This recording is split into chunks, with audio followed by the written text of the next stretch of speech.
everyone. Welcome to this week's episode of the Thrive with Asbury Seminary podcast. I'm your host, Heidi E. Wilcox, bringing you conversations with authors, thought leaders, and people just like you who are looking to connect where your passion meets the world's deep need. Today on the podcast, I'm talking to Brian Ebel, pastor of St. Luke United Methodist Church in Lexington.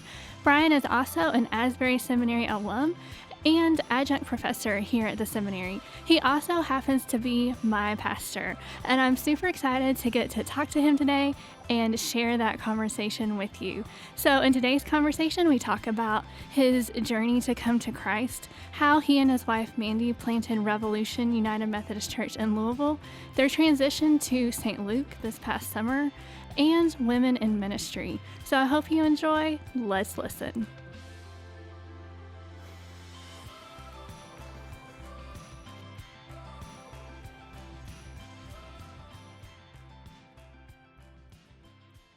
Did you watch the game last night? I did. Actually, I was at it. You were at it? I did. Yeah, Mandy and I went. Oh, that's so exciting. We had a good time. That's awesome. It was a good game. It was a good game. It was a little too good. Yeah. Yeah, they kind of got up by 11, and then they just sort of it got down to 5, and then that was it. Yeah. But it was fun. It was a good game. Yeah, we did what Kentucky is really good at this season, and we have got to learn the kill instinct. They don't pull away. No, and No. we've got to do that. Yes. Like, I think they were up by 13 at one point, and it was sort of, go put them away. Like, you know, let's bring in the bench warmers. Right? But alas, I know. it got interesting for a little bit. But Yeah. they pulled it out. Yeah. Richards had a good game. I am impressed with Nick Richards because, He's getting better. my gosh, for the past few years, it's like, when are you going to start showing up? But he is showing up consistently more often. Hagen's had a good game. Yes. So Maxie did not. Yeah. But this is basketball. Yeah, and I mean, we do this every year with Cal's teams. Yeah. And, you know, it's a roller coaster. But then in March, most of the time, we usually wind up with a good team. They turn it on. We turn it I on. got high hopes for them. Yeah. You know, they didn't fight like the guy at Kansas, so that was a win. You know? Yeah, that's true. I mean, that's big. Yeah. Yeah. That is big. So, yeah, because I remember, because you're my pastor not on the podcast. Right. You know, like, we go to St. Luke where you're the pastor at. And so that was, I think, basically my first question for you when I met you, because you came from Louisville at a church you planted there. And I was like, so are you a Louisville fan or a Kentucky fan? That's right. You said something to the effect of, you know, I might have a hard time if you're a Louisville fan. So, no, we're rooting for the Cats. Yeah, that's good. Yeah, Well. we can be friends. That's right. Absolutely. Yeah. So I want to talk a little bit about how you got called into full-time ministry. So, because I know you had a master of business, and you've talked about that a little bit in church. How did you go from that to being a pastor? Okay. Well, just to be fair, so there's clarity. I didn't finish my MBA. That's part of the story, though. So it's a good part of the story. I grew up Roman Catholic. Love my roots now, probably more than I appreciated before. And our family was go to church every Sunday. Doesn't matter if you're sick or, you know, on the way out into the next life, but you're going. And I had a lot of, it was tough for me. I had a lot of questions, and a lot of those questions really didn't get answered along the way. And I don't think that's anybody's fault. I think it's circumstantial and maybe even providential. So at 15, I did confirmation, and that was sort of the beginning of the end for me. A lot of the questions that I had really never got answered, and one of the nagging ones was, okay, we rely on tradition a lot, and I appreciate that. Tradition's great, but what does Scripture have to say? And it always went back to, well, this is just what we do. You need to get in line. And I couldn't always buy that. Mm-hmm. So I was going to be respectful to my parents, and at the end of school, figure it out from there. And it was interesting. I can almost see the point of departure. I went away to a small Catholic private school on a golf scholarship. college. For college, Okay. for undergrad. And the first day we got there was this opening convocation, kind of like what Asbury does. Yeah. And so my parents, it was horribly disrespectful on my part. They said, hey, let's go to Mass. And I said, hey, I need to get this dorm room set up, and if you guys want to go ahead. And it was interesting how from that point forward, and maybe even, before, while even I was going to church, I was really lost. So fast forward 2 years, and what was interesting was all along the way there were these glimmers of God.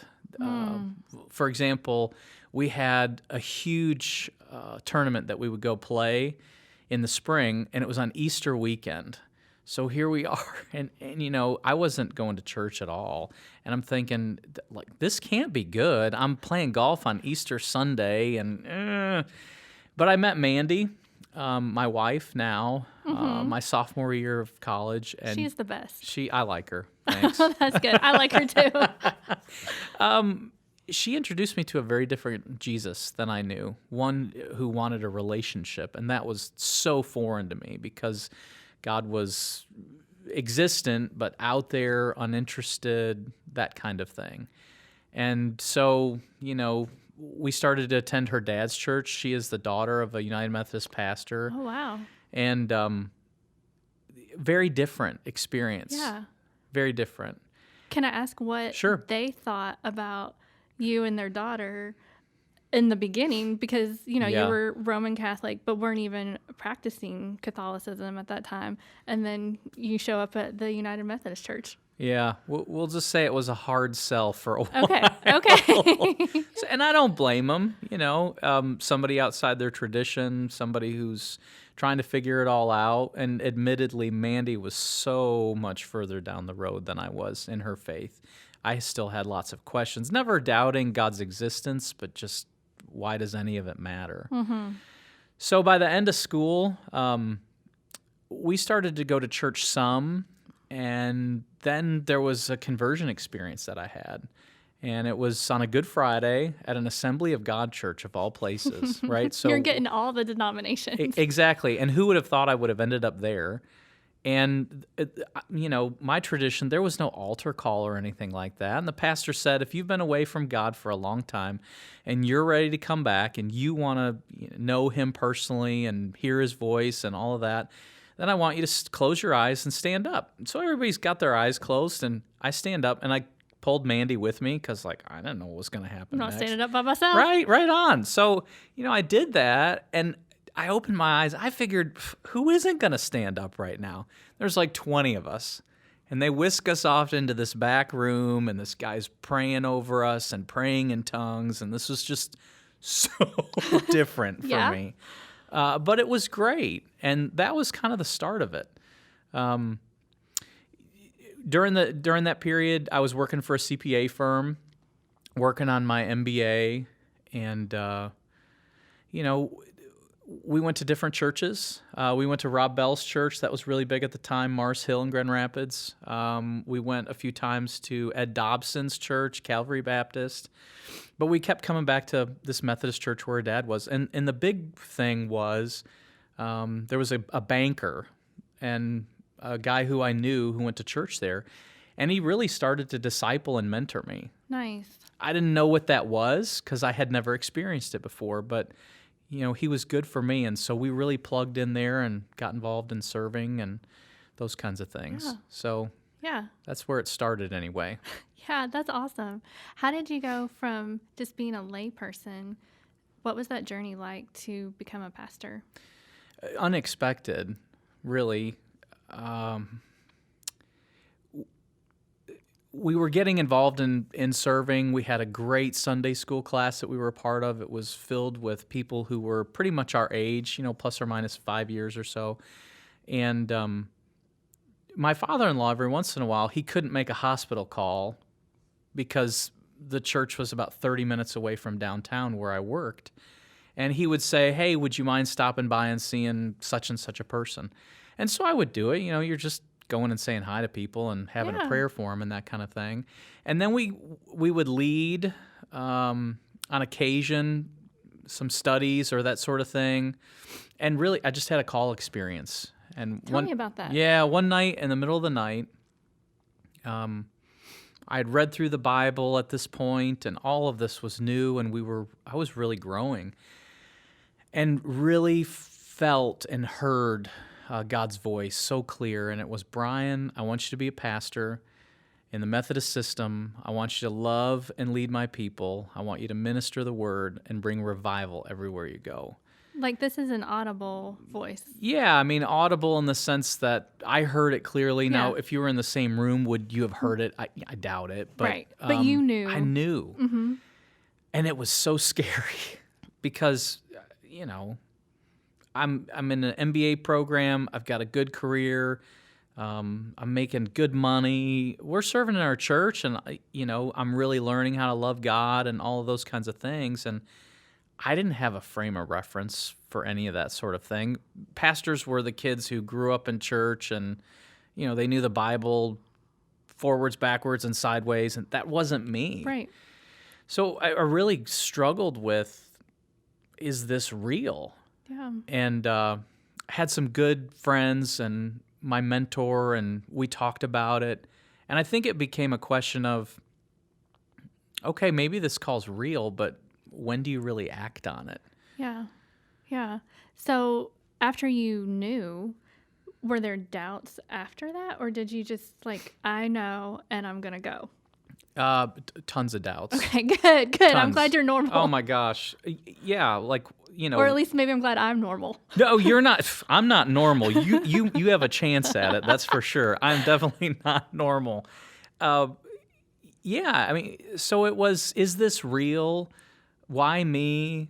I've got this 4 or 5 year period of my life that, you know, wasn't rooted in Christianity or holy living or anything like that. Clearly, God, you either had bad tacos or you got the wrong guy. And I told Mandy, my wife, we were married by then. We had been married for a few years. And I said, hey, you know, I really think God is calling me to be a pastor. And I told her in the middle of Meyer, which was not a very good idea. Great timing. Yeah. So she just basically dropped everything and said, no, you have heard wrong. I'm not doing this. Like, my family has done this. You have no idea what you're in for. And I said, you know, maybe you're right. And I just started to pray. And I said, God, you gave me this amazing lady who, you know, led me to you and turned my life around and all of these things. So if you really want me to do this, you're going to have to talk to her. Like, I'm not going to try to win that battle. Right. And a few weeks later, she said, I really think you need to do this at some point. And so it became this question of when. Mm-hmm. And it's funny. I think once we said yes, I sort of figured it would be, we'll go do this when I'm 35 or 40. I wanted to make partner where I was, all of those kinds of things first. I'm in this MBA thing. How old were you when? The call experience, I was about 25. Okay. You know, so I was 4 years into a career and 3 years into a career, you know, all kinds of different goals. And it was like, once we said yes, my career I started to have, you know, problems focusing at work. Did I really want to be there? Is this really what I want to do with my life? Mm-hmm. And there were a number of experiences. My mentor and we kind of got crossways about things, and, you know, sort of hey, we thought you were headed for partner and you seem to have it all wrong now. And all of a sudden I went, gosh, it's not so rosy here. Yeah. Is now the time. Mm-hmm. And we came down to Asbury and visited, and, you know, within 9 months, you know, we found out we had two churches in Kentucky we were going to serve, and we wrote our letters of resignation on the way back and gave our resignation, and, you know, the rest is history. Yeah. So I know you planted a church in Louisville, but it doesn't sound like that happened Like that wasn't your next step. Like you left the CPA firm and then did that. You came to Asbury and then, So tell me the next step. Yeah. So quit the firm. We moved in early July of 2002 to come here and start an MDiv. And first class I had was philosophy. And it was great. I was so excited. And we moved from a town of 750,000 people to a town of 204. Were you living in one more? No, we were living in a little town called Mackville. Okay. And I had two churches. Mandy and I had two churches that we pastored. And I really thought, what I loved about Asbury was you didn't just get the head knowledge, you got the heart knowledge too. And I figured if I could do something practical, kind of a pastor as you go, it would help give some great experience. Yeah. Yeah, like practicing what you're learning in the moment instead of waiting the 3 or 4 years after when you graduate to then practice it. Exactly. Yeah. Exactly. So, we just dove right in and pastored two churches and did my MDiv. Which is a lot when you're going to school.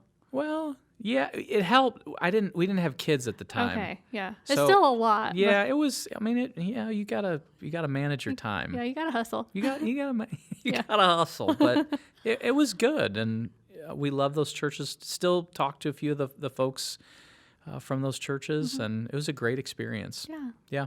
So how did you then plant a church, Revolution, in Louisville? Sure. At the end of 2006 or middle of 2006, I graduated, was moved or transferred, appointed is probably the right word, to St. Paul in Louisville as the associate pastor.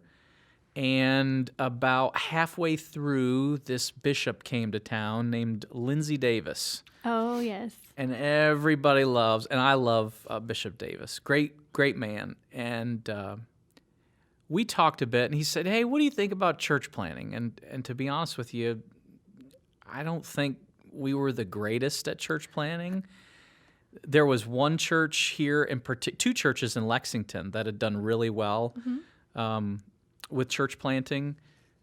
But, other than that, it really wasn't a thing. And so I said, "Yeah, I'll pray on it." And eventually there was a seminar, and he said, "Hey, look, why don't you give this seminar a try?"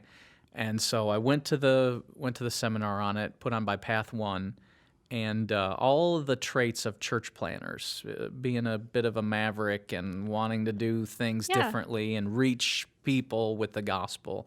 I was like, "Oh man, this is me." And so I said, "All right, I'm in." And he says, "Great, give me a plan." And I'm thinking, "Oh crud, I'm gonna have to go do this."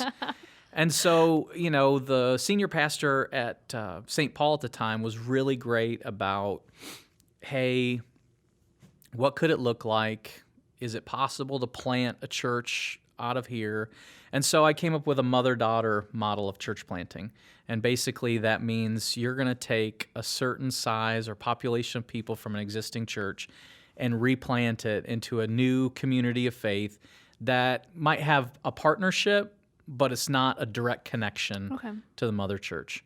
And so we took a tenth, about 70 people from St. Paul, where we were, and planted Revolution, and that was in 2010. Wow. So then after that, what was the planting process? Like, what did you learn as you were planting? Sure. Church planting is kind of like the Wild West, and it's... You start up with this group of people, and we had, so the process, I guess, let me back up. The process would be in January of 2010, we put first a letter out. Hey, are you interested in doing this thing? And by May, we had a commitment Sunday. We had it was 65 or 70, right about at the number of people to come and do this. And there was a 3-year commitment from the annual conference to help us financially. Nice. And so we figured the thing that we need to do is just grow as fast as possible. And so, the key for really any church, not just church plants, is developing a culture of invitation. Yeah. Invite. Yeah. Invite. How did you do that, though? Yeah. The big thing was we had people make a list of 50 people. Who are 50 people that you can be actively praying for and inviting to come to church? Wow. And a lot of the training methods that we tried to use for invitation was first recognizing that, especially in, we'll call it the South Midwest or the northern part of the South, a lot of people will tell you that they go to church. Yeah. The question you need to ask is how often. Yeah. Right? Yeah, so everybody goes, yeah. It's unpopular to not go to church. Yeah, everybody almost. believes in God and everybody goes to church. But how often? Yeah. And what we found was a lot of people would tell you, I go to this big church because it's just kind of easy. And they might go Christmas and Easter. They might go once a month. They might go once a quarter. And if you take a vested interest, because, God calls us to love people. So this isn't a fake sort of a thing. If you love people and you begin to invite, you'll never cease to be amazed at what can happen. And so, as we started the church in June of 2010, we had it's about 70, 75 people our first Sunday. And our idea was we're going to do worship twice a month until we hit 100. And we got to 4th of July, the Sunday after 4th of July, whatever that was, we had over 100. Wow. So I called my coach and I'm like, well, what do we do? He goes, well, Brian, you dummy, you go. I'm like, but we're not ready. He goes, well, this is how it works. This is Book of Acts stuff. And that's exactly what it is. And I think church planning is sort of like building the 747 as it's taking off down the runway. Which is kind of frightening, but kind of fun at the same time. Yeah. Yeah, especially if you know, because people who have done this in any calling, because nothing is easy, right? They're like, you have to know that you know before you step out and do it, because it's going to be hard at some point. Anything is. Yeah. And you have to be sure that I'm doing the right thing. Yeah. And that's exactly right. And then you just go.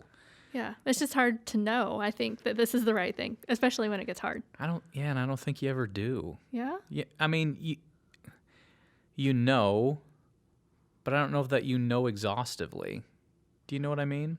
Mm-hmm. So I think there are a lot like life or ministry in any context, you have a pretty good basis of faith to go on, sort of like your call. You know God is called, and yet all along the way, there are these test points of, are you going to keep going?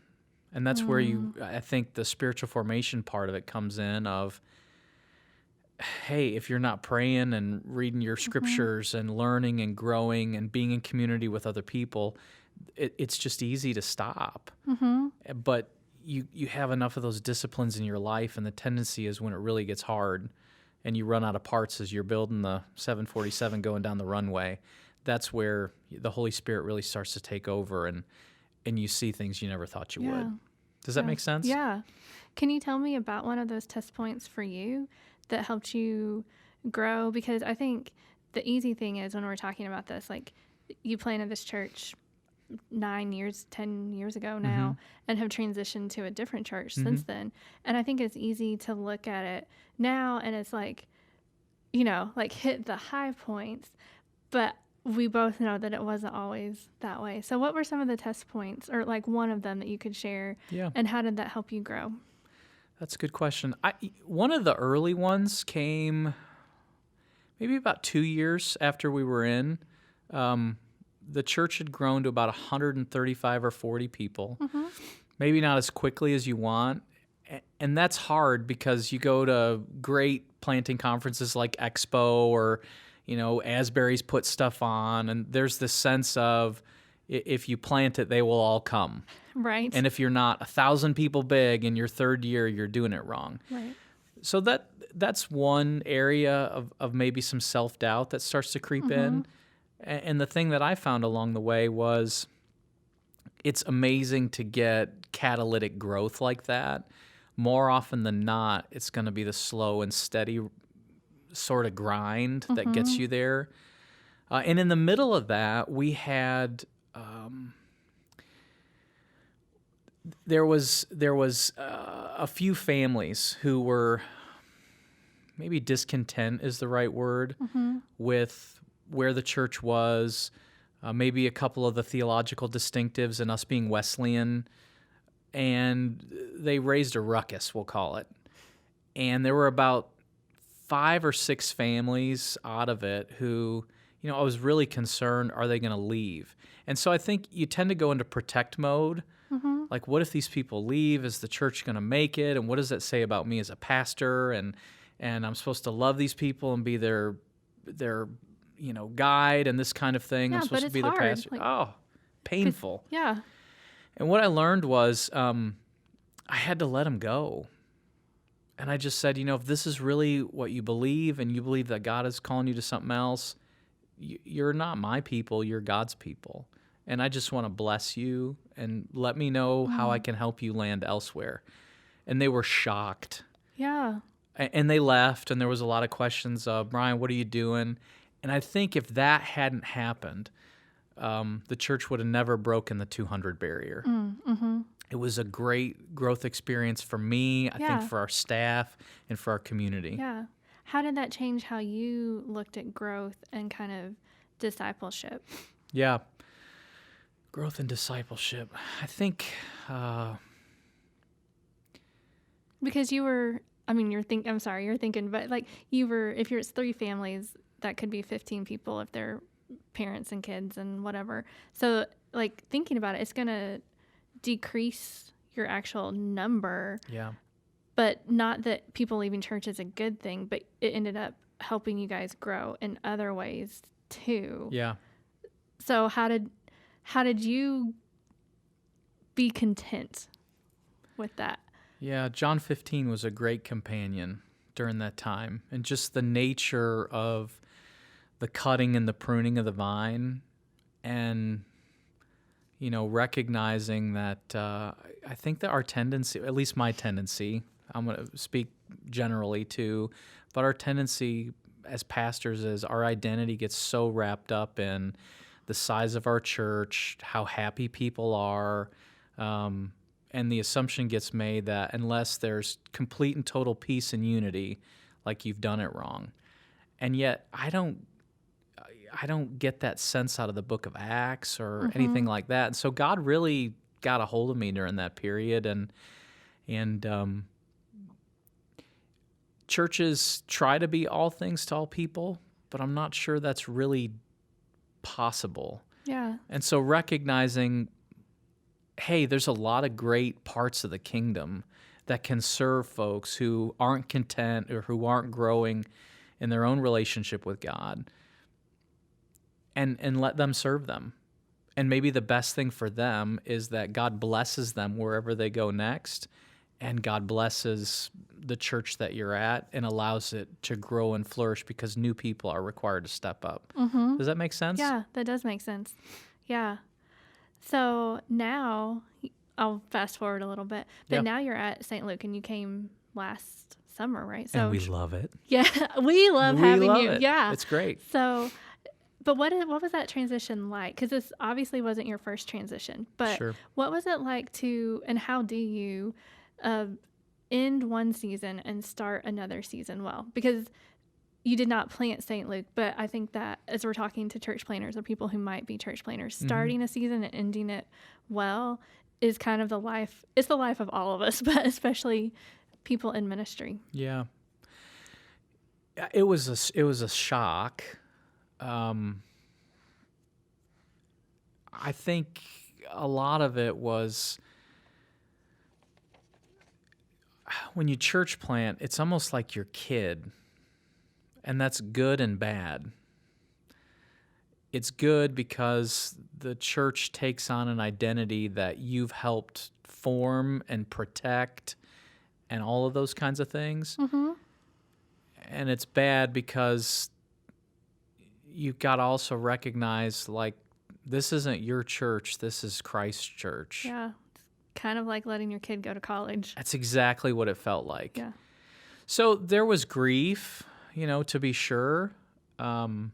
we were really excited about the prospects of St. Luke because we'd heard so many great things about it and knew of the longstanding tradition of great leaders that St. Luke has had. And, it felt like it was a church that could fit us. And some of the things we felt like we could help St. Luke do fit within what we had done in our own experiences in ministry, Mandy and I. So that part was exciting. I think the hard part was just how do you let go and trust that whatever good parts you've done, because you've done bad ones too, right? That's leadership. Yeah, that's life. Oh my gosh.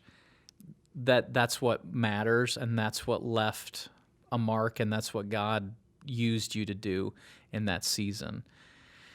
So, I guess the good part is you got to do it, right? Not everybody gets to plant a church. The hard part is you've got to leave it.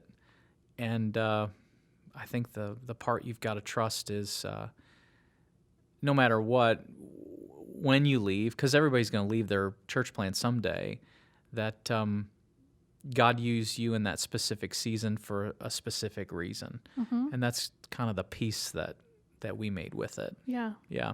Yeah. But I listened to Annie F. Downs on the That Sounds Fun podcast. And so I'm going to borrow this question from her because she likes to ask this of her guests. As you went through your transition last year and still kind of this year, because I think it takes a season of transition to actually be in a new season. Yeah. At least from my own experience. So, which I don't have a ton of experience, but You have tons of experience. Tons, yes. No. But what do you know about God this year that you didn't know about him last year? Ooh, wow. That's a great question. What do I know about God this year that I didn't know last year? I think there's a sense in which you know something to be true and then you experience it to be true. Yeah, say more on that. So most people who have been around a church for a small or even great amount of time know the saying, God is faithful. I think I experienced it more this year than I have in a long time. And, the way I experienced that, and Mandy experienced that, is we were in Louisville for 13 years. Yeah. Which is a decent amount of time, and our, part of my family, all of my family moved there. And your kids grew up there? That's the only home that they've known. That was, their buddies, the whole bit. And so, you get uprooted from that, and you move not really a very far distance. It's only, 50, 60 miles down the road to Lexington, the right side of I-64, right? Mm-hmm. And you wonder, the question I was asking myself is, now that I've been out of the normal flow of church life, how does it work for a planter with this different set of experiences to walk into an established church? And is that going to be okay? Is it going to be good for them? And so far, so good. Yeah. Is it going to be okay for the kids? And I really think in so many ways they've flourished in moving here.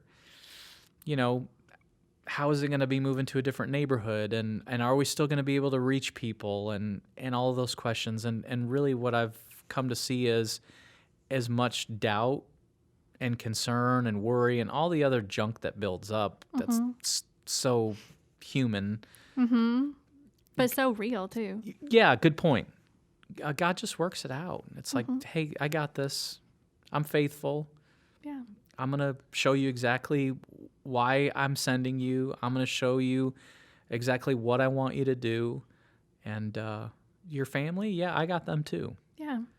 How have you seen his faithfulness? Because I hear people talk about God is faithful. Mm-hmm. How do you know that and know that it's from him? Yeah. Yeah, that's a good question too. Sorry, I sent you questions before. People listening don't know it, but so we've suddenly taken a dive a different direction. So I'm throwing him questions that he hasn't seen before. I like it. I love curveballs. It's proof that God is faithful, right? Right. And maybe that's it. maybe that's really it, is that there's so much that's unexpected. And coming from the background that I do, and being maybe a little off the chart type A personality, and hey, once we get the vision or once we have a direction, we're going to run in that direction and it's never going to change. And then all of a sudden it gets turned completely upside down, and you realize in something that could be anxiety riddled and painful and all of those kinds of things, there's peace. To me, that's where you see God's faithfulness. And it's not to say that, you have to experience peace to see God's faithfulness. There can be a war zone all around you, but you can still have not just a religious feeling, but a belief, a knowing that goes deeper than a head knowledge that I'm exactly where I'm supposed to be right now. And to me, that's witness to God's faithfulness. Yeah. Does that make sense? Yeah, that's so good. So I know this because I go to St. Luke, but everybody who's listening to this does not go to St. Luke. Sure. So the goal of St. Luke is to have Jesus Christ in every life. But we don't just want to stay inside the walls of St. Luke. We want to go outside. So how is, I'm going to say St. Luke, but there's people at St. Luke who are doing this. I feel like sometimes we talk about churches as just like St. Luke is doing this, but no, there's people behind us. And I think that's important. How is St. Luke and the people there equipping the people in the congregation to get outside and kind of take the church? So it's not just, the gospel isn't just for us, but it becomes for other people too. Yeah. There's a few different avenues that we're starting to do that. And to be sure, St. Luke's been doing these things for a while. Oh, yeah, for sure. Yeah, maybe we're just trying to renew emphasis on these things, but developing a culture of invitation. Yeah. If churches can help people to be aware of and be intentional about being an inviting kind of a culture. And lots of people get freaked out by the word evangelism because it presumes, I have to convert somebody. Yeah. Developing a culture of invitation, it doesn't matter if you've been there for one Sunday, you're not even sure who Jesus is, to you're the most seasoned, mature Christian out there. Culture of invitation simply says, it takes a come and see approach. Yeah. And, hey, God's doing something in my life. God's doing something in the life of this church. Come and check it out with me. And so you begin to build that, and I think you do that in a lot of different ways. One is it happens from the pulpit. Two, the staff starts to champion that value. And, we have amazing staff at St. Luke who does that all the time. Totally. Yeah. Three, part of your discipleship process is to build that in. And I know John Duff, our discipleship pastor, he's really big on that. Yeah, John Duff. So, yeah, John Duff. So I think you build the culture, and then outside the culture, you begin to develop some training components, whether it's, the studies or what happens on Sunday morning. That's the start of it. Yeah. Yeah. That's the start of it. Yeah. Why do you think it's so important to equip both men and women to share the gospel and to lead in all areas of the church? Yeah. I'd say first because it's biblical. And, that's what we lose sight of. Yeah. Or let me rephrase that. Some people lose sight of that. Yeah. The original witnesses of the resurrection were the women. Yeah, for sure. Come on. Yeah. We could probably just stop there. But you get all sorts of snippets all throughout the New Testament. Luke chapter 8, brilliant piece of scripture Luke has left us with to really describe that from the very beginning of Jesus' ministry, women are an integral part of what's happening. Book of Acts, you get people like Lydia and Priscilla, and, it just builds throughout the whole course of the New Testament. So it being biblical, if the scriptures are a witness to God's desire for our lives and for the life of his church, it seems like that's the right place to start. I think the beauty of God using both men and women to change the world and bring in the kingdom of God is that women have an opportunity to reach people in a way that men can't. the way that a woman can appeal to other women, I recognize there's a limitation to some degree. I'm not limiting the gospel. I'm simply saying that, God is able to use men and women both, but in different ways at times, to reach people within the church. Mm-hmm. And so recognizing that, culturally speaking, I think is huge. And the distinctives that men and women bring to ministry are an important part of who we are and the way that we're called to serve. Yeah. Yeah. Yeah, totally. Because this podcast is going to release in March, because it's International Women's Day, and we're talking to different leaders, male and female, about women in leadership and ways that we can support and help them. So I thought it'd be interesting to ask you, from a man's perspective, mm-hmm. how can men support women in ministry as pastors, as leaders, as, whatever it is that you have the opportunity to support them in? Sure. Maybe I'm coming at this because theology is sort of my academic gig. Yeah, I saw that. Correct the theology, the bad theology that's out there is one thing. Maybe the starting place that men can begin to help redirect the conversation. Mm-hmm. And for those voices who get a lot of airtime, wouldn't it be just as great as men taking the opportunity to say, well, actually, on both biblical and theological grounds, what you're saying is incoherent or incorrect, or hey, we see things a different way, whatever angle you want to take, but beginning to correct the narrative or shape the narrative, mm-hmm. I think that's the starting place. Mm-hmm. Encourage. Yeah, because there are several, I'm sorry, I interrupted you. No, please. Yeah, there are several women in leadership positions on staff at St. Luke. Mm-hmm. So, yeah. Encourage, and especially as young women, teens, young ladies are being raised up in the church, as they begin to feel God's call, they might need a bit more time and attention and encouragement to, hey, maybe you've got a calling. Let's explore that. Let's take the time to sit down and let's process it and tell me what you're thinking. Tell me how you're feeling. What's God doing in your life? What are the gifts and fruit that you're starting to see? And really encourage that. I don't know. It seems like there's this thread that happens for people entering ministry where those who are in positions of leadership will say, well, if you can do anything else, do that before you become a pastor. And I get that to some mm-hmm. degree, but here are impressionable men and women of God who are seeking to know what God really wants for their lives. And if there's a call there and you discern it, encourage men and women especially, where they're going to get all sorts of cultural stuff thrown at them. Encourage them, hey, run after it with all your heart. Yeah, because I think I am not a woman in official ministry in the church, but I think... What are you doing right now? Well, true. But as when we talk about women in ministry, I think pastors and things like that. But there's a lot of... I think for women in those kinds of roles, they have more... their call doesn't get validated as quickly. I would agree. Yeah. And that's unfortunate. Yeah. And actually, it's sad. If anything, men have the opportunity in those moments to say, hey, this is what we see. This is what we know you're called to. We want to validate.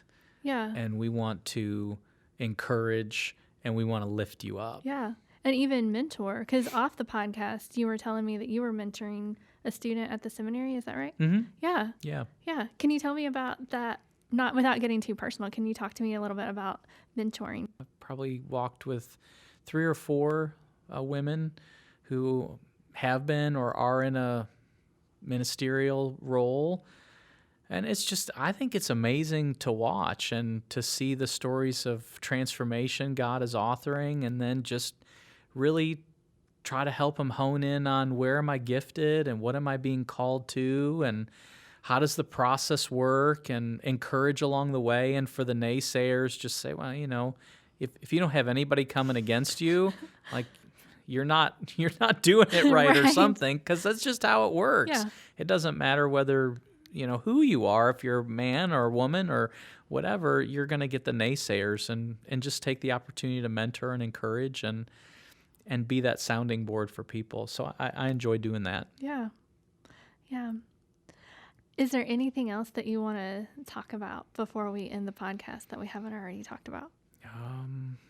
No, I just, given the fact that the podcast is geared towards the celebration of women in ministry, I just want to affirm that, women in ministry, it's biblical. Our culture needs it. And really, I think there's opportunity to lift up women in places of leadership and in pulpits to, proclaim the gospel and change the world. And we need to do that. I mean, we got one of the best female preachers in the country, I think, right here in the Asbury pulpit. Oh, yes, for sure. Jessica. Yeah, exactly. So I got to tell this story. Okay, yeah, please. I was we were having coffee with an Asbury professor, and I won't lift up his name. I'll just say that it's a man. And as we're making the appointment to meet, and this person's been a mentor to me, he says, now, I got to be honest with you, like, I can meet for an hour, and it's going to be great to see you, but at this time, I'm leaving because Jessica's preaching that day. And I'm like, hey, man, I get it. So, awesome. Just what a great affirmation of her Yeah. and her ministry here. And I think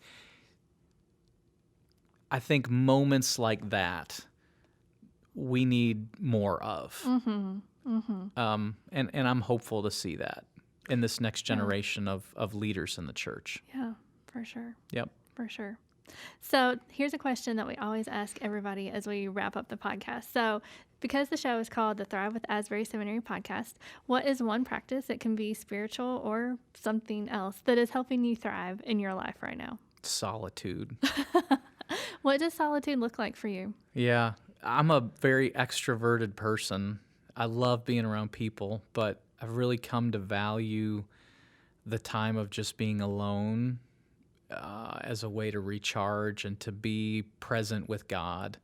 There's the scripture, book of Exodus, and forgive me, I'm not going to be able to give you the chapter and verse right now.